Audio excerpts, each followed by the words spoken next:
Hello everyone, welcome back to another Dylan's Top 200, Dylan Talks Movies film review. We're counting off with I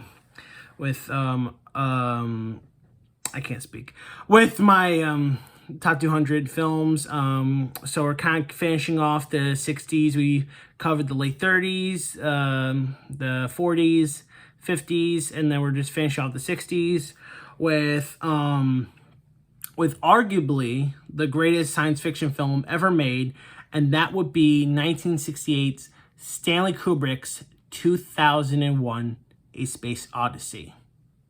Let's get into it.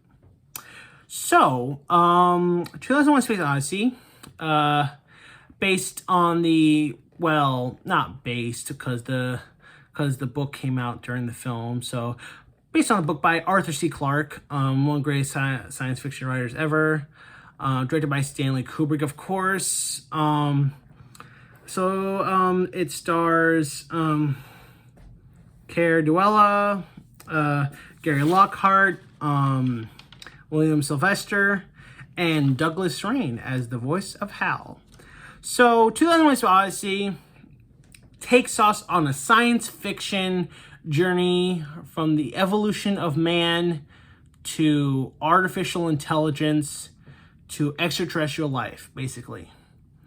So we start millions and millions years in the past, dawn of man, where apes are like ruling like Africa and stuff, and their tribe is being just overrun by other apes.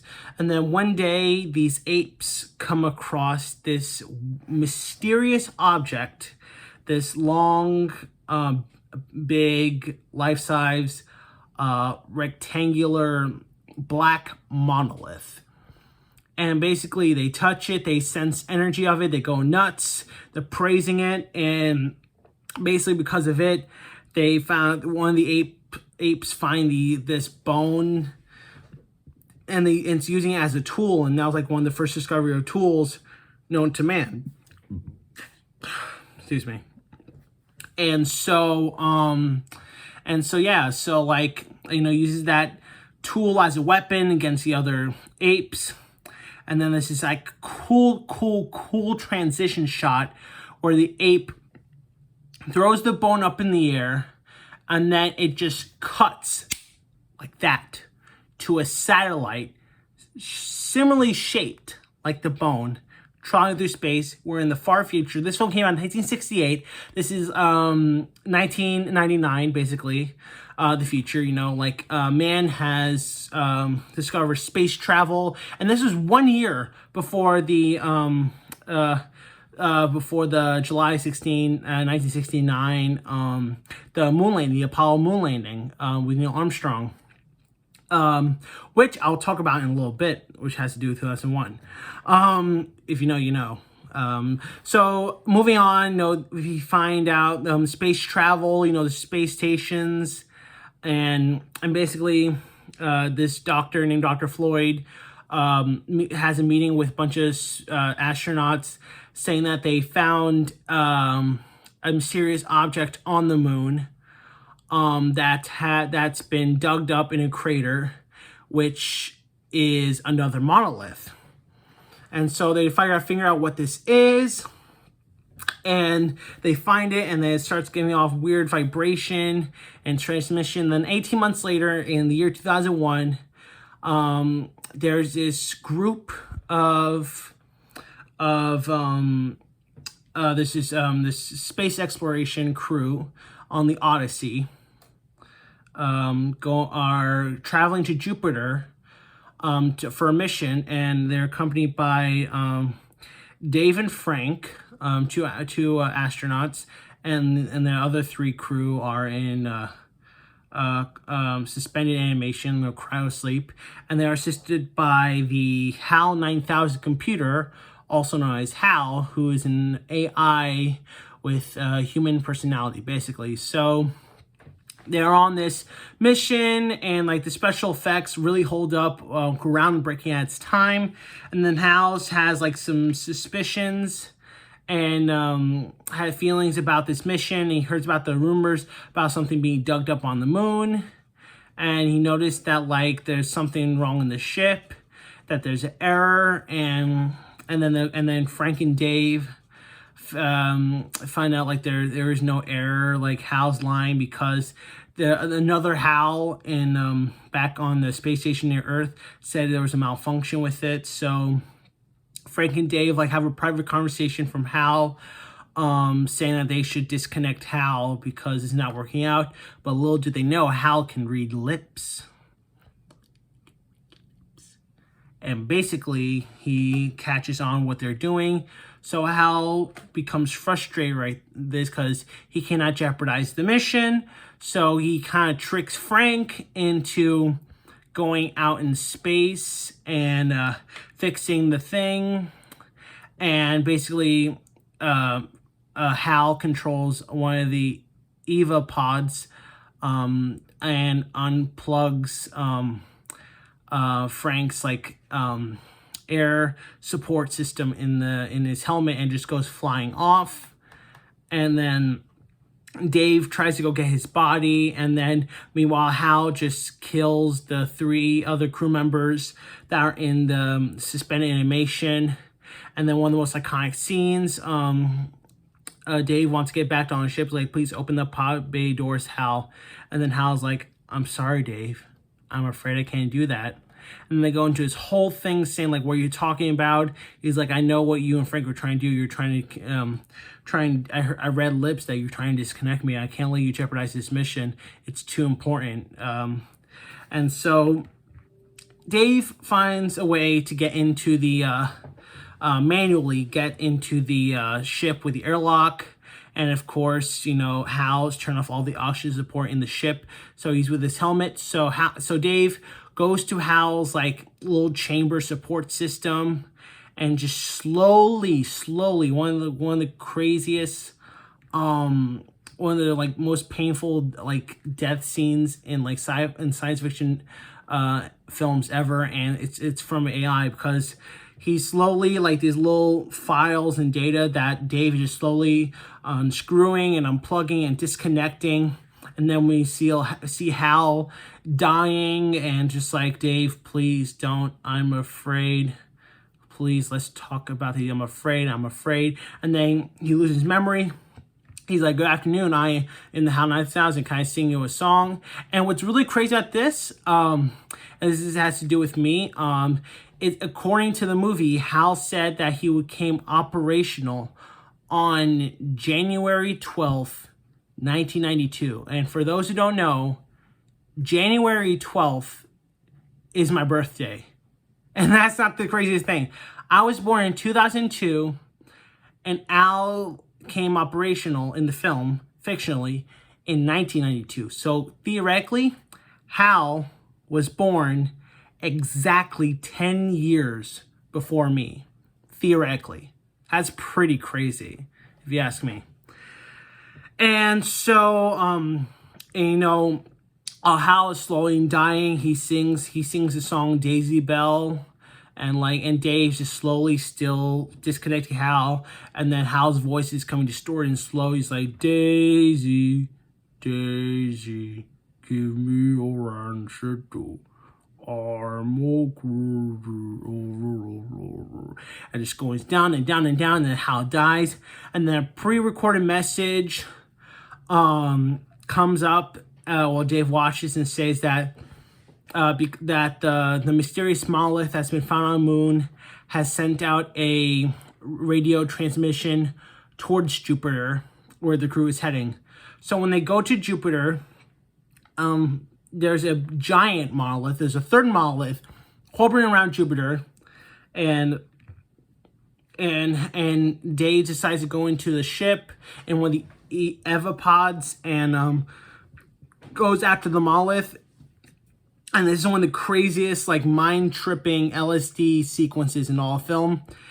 Dave gets sucked into a wormhole, starts traveling at the speed of light through space and time in a colorful wormhole, just seeing all these colorful visions. and just like seeing all these like 7 diamonds, and just traveling through all these cosmic pictures, like him shaking, his eye changing color, and all this stuff. It's pretty crazy stuff for the 60s, let me tell you. And then he has this sort of glimpse. He's like in this futuristic / classical room setting, and then we just see him age, like in the span of like 5-6 minutes. Like he sees himself in the spacesuit, like old, and then we see him, and he sees himself again as an old man in a robe eating on a table, and then he sees himself in his bed, old, about to die. He looks up, and then out of nowhere, the monolith appears right across from his bed, and the monolith turns him into a star child. And then the film ends with the star child descending towards Earth, and that's the end of the film.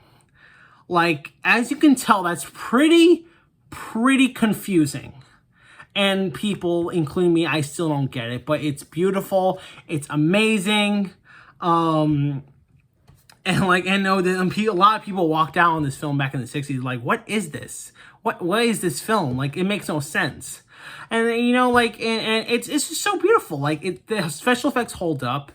And it's visually stunning film. It's arguably one of Kubrick's best films. Like, I think it's his magnum opus. It's like Stanley Kubrick's best film.